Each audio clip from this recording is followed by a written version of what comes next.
En los Estados Unidos de principios del siglo XX, la carretera dejó de ser un simple trazado de asfalto y grava para transformarse en un auténtico campo de batalla, donde se decidiría el futuro del movimiento y el destino de una nación entera. En una esquina del cuadrilátero industrial se erguía General Motors, un titán con recursos que parecían no tener fin, operando bajo su división Detroit Diesel como el verdadero imperio de la ciudad del motor. Estamos hablando de una maquinaria corporativa alimentada por legiones de ingenieros con títulos de las mejores universidades, laboratorios que ocupaban el tamaño de una manzana entera y millones de dólares invertidos con una sola y absoluta obsesión: la velocidad, la eficiencia masiva y el dominio total del mercado. Pero en la esquina opuesta, sin el respaldo de una corporación multinacional, se encontraba Clessie Cummins, un hombre que no conocía los laboratorios estériles ni las alfombras rojas, sino el polvo de los caminos secundarios de Indiana. Clessie no era un académico, era un chofer que no usaba bata blanca ni tenía a su disposición un ejército de técnicos subordinados. Él solo contaba con una intuición afilada, unas manos perpetuamente manchadas de grasa y una idea fija que le quemaba por dentro, la de construir un motor que fuera capaz de resistir cualquier castigo imaginable, un corazón de hierro que simplemente no pudiera morir por mucho que se le exigiera. Esta rivalidad no era solo una cuestión de logotipos o de marcas comerciales, sino de dos filosofías fundamentales y opuestas sobre cómo debía funcionar el mundo mecánico. General Motors, bajo la presión constante de los mercados y los accionistas, quería que sus motores gritaran, que fueran ligeros, que entregaran potencia de forma inmediata y que inundaran el país con su tecnología. Mientras tanto, Clessie Cummins quería que el suyo resistiera, que fuera el último en quedar en pie cuando el resto de los competidores hubieran fallado estrepitosamente. Para demostrar que su visión no era un simple delirio de taller, Clessie tomó una decisión audaz y arriesgada.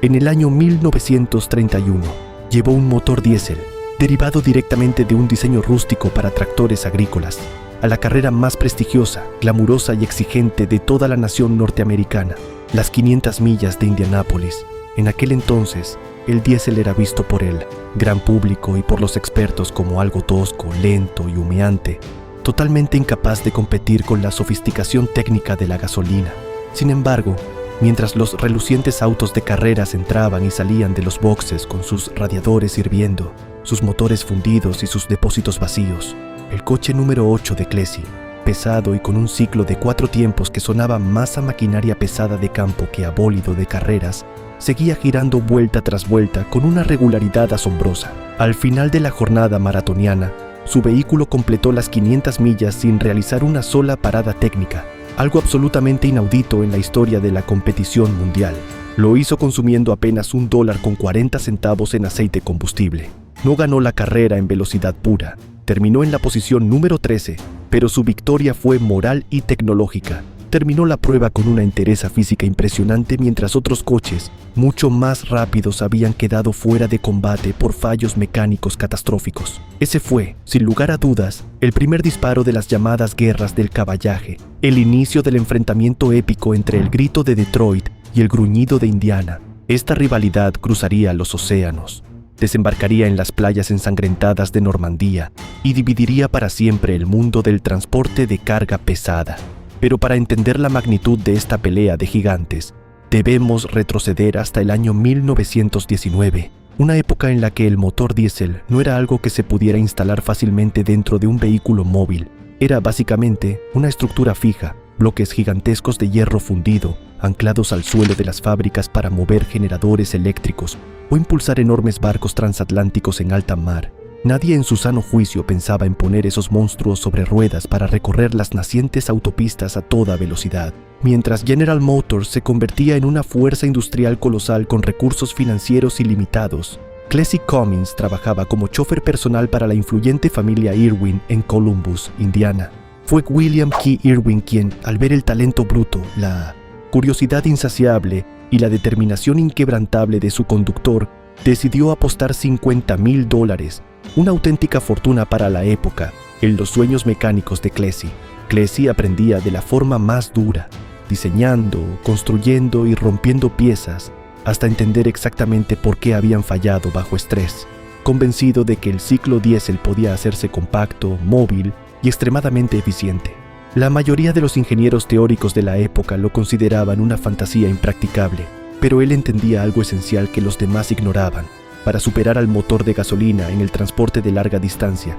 no hacía falta ser el más rápido en el arranque, sino el más resistente, confiable y económico a largo plazo. Esa hazaña increíble en el circuito de Indianápolis probó ante los ojos del mundo que el motor diésel podía sobrevivir a la dureza extrema de las carreteras estadounidenses. Pero mientras Cummins demostraba la fiabilidad de su diseño robusto de 4 tiempos, General Motors no se quedó de brazos cruzados y decidió redefinir por completo las leyes de la física aplicadas al motor de combustión. Contrataron para liderar este esfuerzo a Charles Kettering, apodado afectuosamente como Boss, un hombre que defendía la filosofía de la ignorancia inteligente, la idea de que si no sabes que algo es teóricamente imposible según los libros de texto, es muy probable que termines inventándolo por pura perseverancia. Kettering analizó minuciosamente el diseño de 4 tiempos de Cummins y concluyó que desperdiciaba demasiado potencial cinético, ya que solo generaba potencia en uno de cada 4 movimientos del pistón, dejando los otros 3 como movimientos pasivos.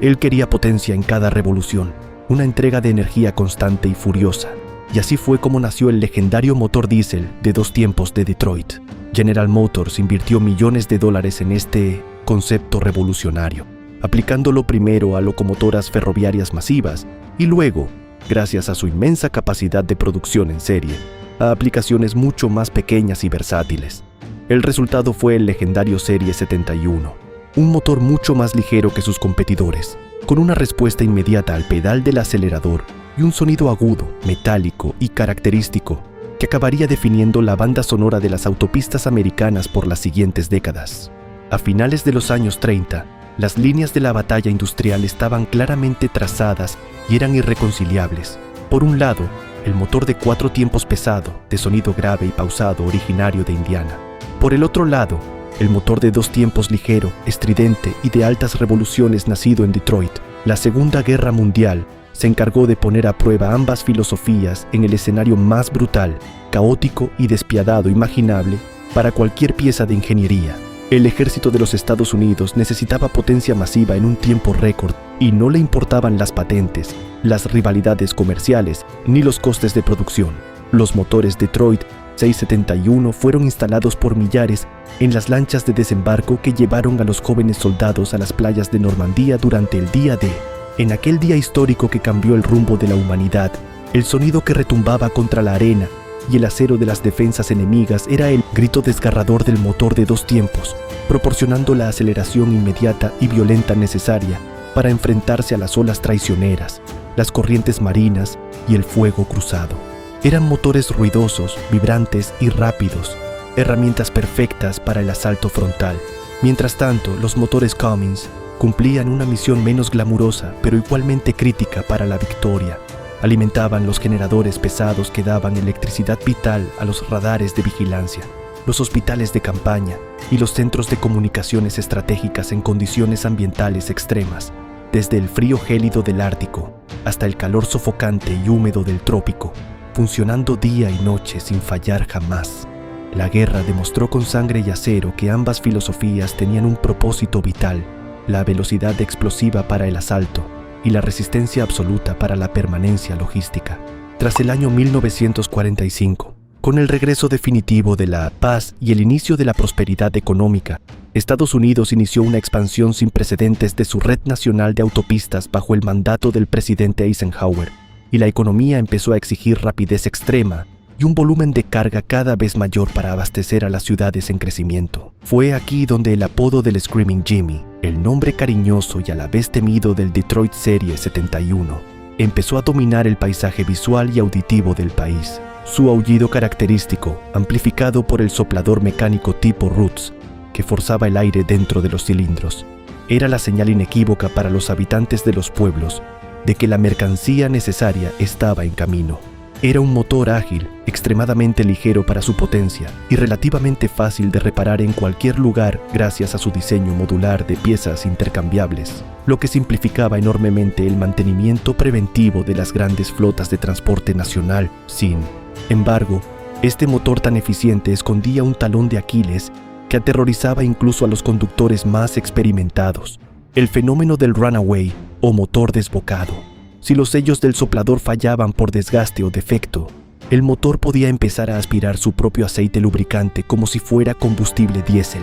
En ese momento crítico, ni siquiera quitar la llave de contacto o cortar el suministro de gasoil podía detenerlo. El motor aceleraba sin control alguno, subiendo de revoluciones hasta que las piezas internas salían volando por el capó, o alguien con nervios de acero lograba bloquear físicamente la entrada de aire para ahogarlo antes de su total autodestrucción en una nube de humo negro. A medida que los camiones se hacían más grandes, más largos y mucho más pesados, para maximizar los beneficios, alcanzando con frecuencia las 80,000 libras de peso bruto total, surgió un nuevo y mortal problema de seguridad: cómo detener semejantes masas inerciales en las largas y pronunciadas pendientes de las montañas rocosas o los Apalaches. Los frenos de tambor convencionales de la época se sobrecalentaban rápidamente bajo la fricción constante, perdían su capacidad de frenado y fallaban por completo, provocando accidentes múltiples y muertes trágicas en las bajadas peligrosas. Clessie Cummins,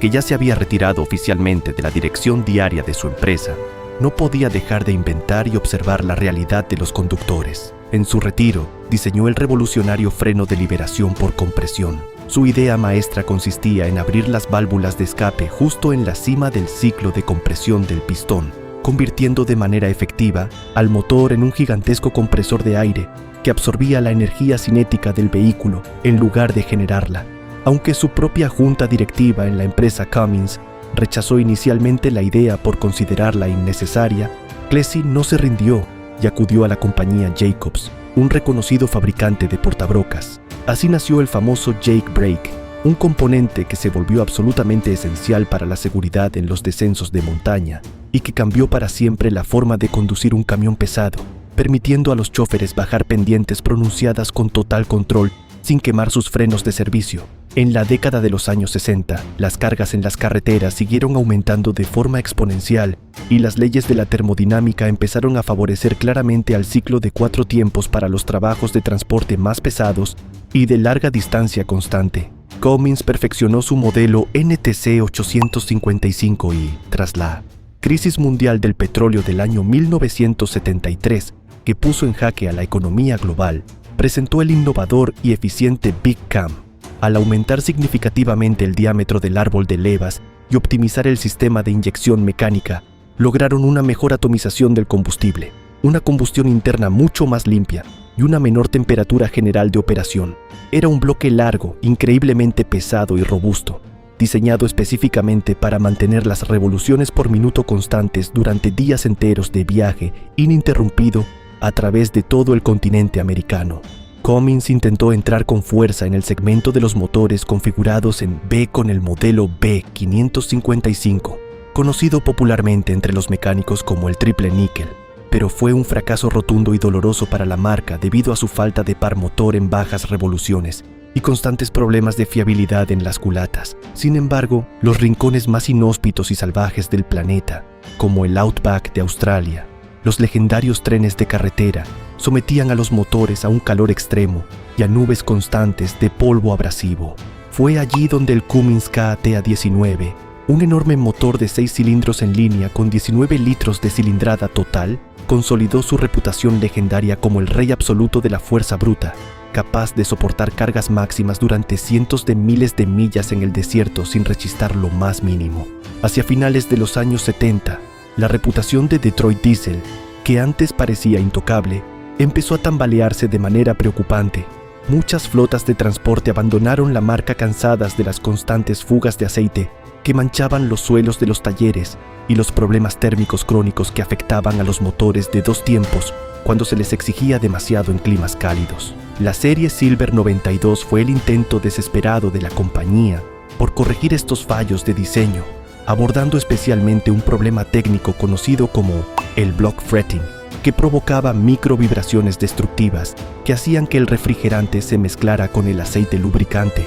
destruyendo el motor desde dentro hacia afuera de forma silenciosa. Aunque se introdujeron mejoras de ingeniería muy significativas y materiales más resistentes, la confianza de los transportistas se había desplomado a niveles históricos y la cuota de mercado de Detroit Diesel cayó en picado de forma alarmante, poniendo en peligro la supervivencia misma de la división. La salvación milagrosa llegó en el año 1988, cuando el empresario y expiloto Roger Penske adquirió el 60% de la compañía a General Motors. Penske, conocido por su perfeccionismo en las carreras de coches, impuso una disciplina férrea, un orden absoluto y un control de calidad que no admitía el más mínimo error. Se dice como leyenda urbana en la industria que mandó pintar todos los suelos de las fábricas de un color blanco inmaculado para que cualquier mínima gota de aceite fuera detectada e investigada de inmediato. Modernizó las instalaciones con robótica avanzada y transformó por completo la cultura interna de la empresa,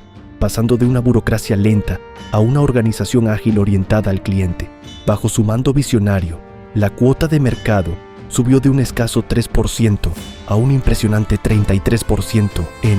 apenas unos pocos años de gestión intensiva. Pero la verdadera revolución tecnológica que salvó definitivamente a Detroit y cambió el curso de la industria pesada fue del lanzamiento al mercado del Serie 60, un motor de 6 cilindros en línea y 4 tiempos diseñado desde una hoja de papel totalmente en blanco para aprovechar las nuevas tecnologías. Incorporaba el sistema de control electrónico avanzado de DESE. Por primera vez en la historia del transporte comercial, los antiguos y complejos gobernadores mecánicos eran sustituidos por una gestión digital inteligente que controlaba la inyección de combustible miles de veces por segundo, optimizando cada gota de gasoil según la presión atmosférica, la temperatura del aire y la carga del motor. Este motor se convirtió rápidamente en el más popular de toda Norteamérica durante toda la década de los años 90 por su economía de combustible sin precedentes. Cummins, por supuesto, no se quedó atrás ante este desafío y respondió con el modelo N14,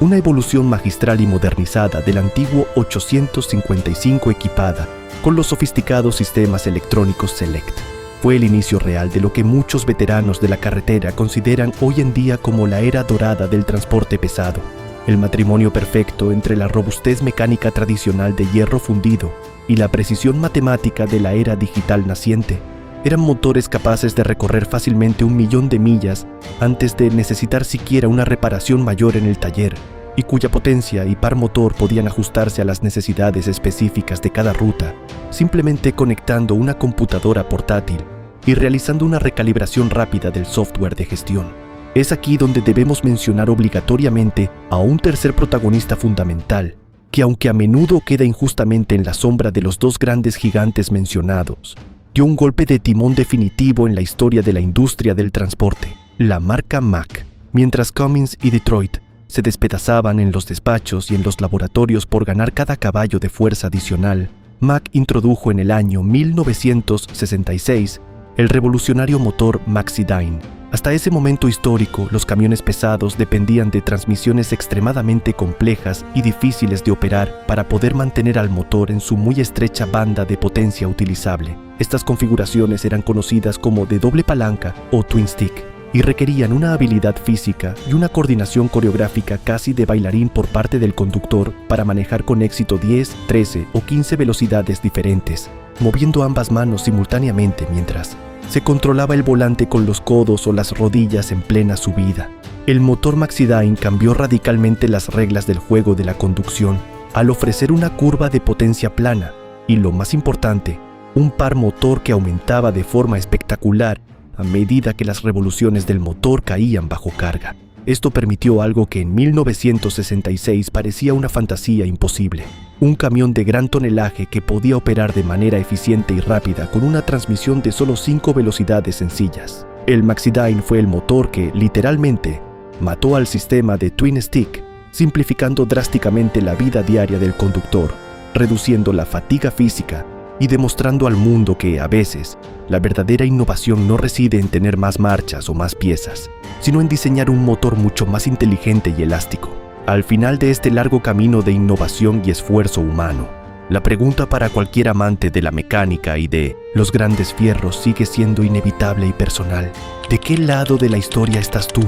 ¿Eres fiel seguidor del equipo Cummins o te inclinas por la potencia del equipo Detroit? La batalla por el dominio de la carretera puede haberse silenciado en los anuncios de televisión y en los grandes congresos, pero en el corazón de quienes recorren el asfalto día tras día, esa llama de rivalidad y admiración sigue ardiendo con la misma intensidad que el primer día en que Plessy Cummins decidió que el diésel era el futuro de la humanidad. Sin embargo, el panorama idílico cambió drásticamente para todos los fabricantes con la llegada de las nuevas y estrictas regulaciones ambientales del gobierno federal. Las normativas de los años 2007 y 2010 introdujeron sistemas de control de emisiones extremadamente complejos, como la recirculación de gases de escape, los filtros de partículas diésel y el sistema de reducción catalítica selectiva que utiliza fluido de escape diésel. Esta complejidad técnica adicional, con cientos de sensores nuevos y tuberías adicionales, puso a prueba la fiabilidad de los motores modernos y aumentó considerablemente los costes de mantenimiento para los pequeños transportistas. Esto llevó a muchos dueños de camiones nostálgicos y prácticos a recurrir a los llamados glider kits, que consistían en comprar un chasis de camión nuevo, pero instalar en él motores antiguos reconstruidos que estaban libres de estas restricciones electrónicas y de emisiones, buscando la simplicidad mecánica de antaño. En la actualidad, Detroit Diesel, operando ahora bajo el paraguas global del grupo alemán Daimler, se ha integrado totalmente en el ecosistema de los camiones de la marca Freightliner, con modelos avanzados como el de D15, los cuales están enfocados obsesivamente en la eficiencia termodinámica máxima y en la reducción radical de las revoluciones por minuto, para ahorrar hasta el último mililitro de combustible. Por su parte, la empresa Cummins ha logrado la hazaña de mantenerse como un fabricante independiente de éxito mundial, ofreciendo su modelo de vanguardia X15 a múltiples fabricantes de camiones diferentes, permitiendo que los dueños de grandes flotas mantengan su valiosa capacidad de elección de marca de motor. Hoy en día, el rugido ensordecedor y emocionante de los viejos motores de 2 tiempos ha desaparecido casi por completo de las carreteras principales, siendo reemplazado por la silenciosa, limpia y eficiente tecnología de la inyección de riel común y los sofisticados sistemas de posttratamiento de gases que emiten un aire a veces más limpio que el que entra al motor. La guerra comercial y tecnológica que comenzó hace casi un siglo entre un chofer visionario y autodidacta de Indiana y un gigante industrial corporativo de Detroit impulsó la evolución de la tecnología humana, desde los pesados bloques de hierro primitivos hasta la sofisticación digital de vanguardia que mueve el mundo hoy. Detroit representa hoy la integración total y la eficiencia de un sistema de transporte completo, mientras que Cummins sigue encarnando con orgullo el espíritu de independencia y la fuerza mecánica adaptable a cualquier desafío. Aunque el ruido de las batallas en los talleres se haya atenuado con el paso del tiempo, la herencia de esta rivalidad épica permanece viva en cada camión que cruza el horizonte al atardecer, recordándonos que la pasión por la ingeniería y la búsqueda incansable de la perfección técnica nunca se detienen.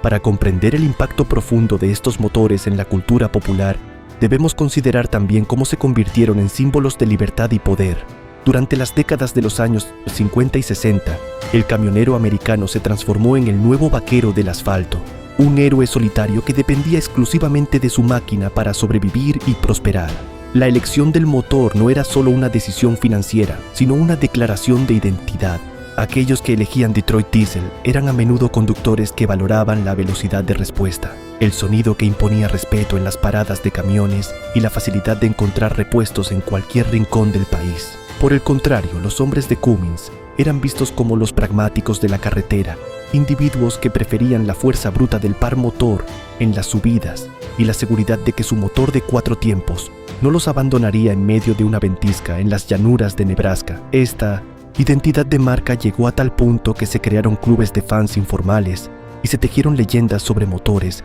que habían superado los 2 millones de millas sin haber sido abiertos nunca para una reparación. Los mecánicos de la vieja escuela se especializaban tanto que podían diagnosticar un fallo simplemente escuchando el ritmo del ralentí a través de la pared de un taller, distinguiendo entre un inyector obstruido en un Cummins o una válvula mal ajustada en un Detroit Serie 71. La llegada de la electrónica a finales de los 80 fue recibida inicialmente con un escepticismo feroz. Los conductores de la vieja guardia temían que una computadora pudiera fallar en medio del desierto,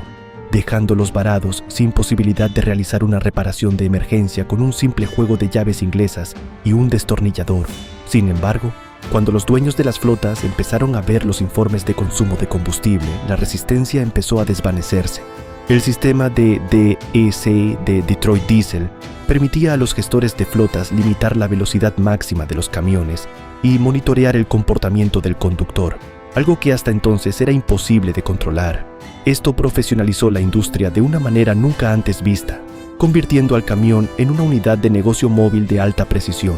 Cummins, observando este cambio de paradigma, invirtió fuertemente en su propio sistema electrónico, asegurándose de que la transición no sacrificara la legendaria durabilidad de su bloque de motor. El N14 Select se convirtió rápidamente en el favorito de los propietarios operarios independientes, ya que combinaba lo mejor de los dos mundos: la capacidad de diagnóstico moderno con la arquitectura mecánica probada durante décadas de servicio en las condiciones más duras. No podemos olvidar el impacto que tuvieron estas máquinas en la configuración de las ciudades modernas. Todo lo que vemos a nuestro alrededor, desde la comida en nuestros platos hasta los materiales con los que están construidas nuestras casas, ha sido transportado en algún momento por uno de estos motores. La eficiencia ganada en las guerras del caballaje permitió que los costes de transporte bajaran tanto que se hizo viable el comercio de productos a miles de kilómetros de distancia. La rivalidad entre Detroit y Cummins no solo impulsó la tecnología de los motores, sino que fue el motor oculto de la globalización y el crecimiento económico del siglo XX.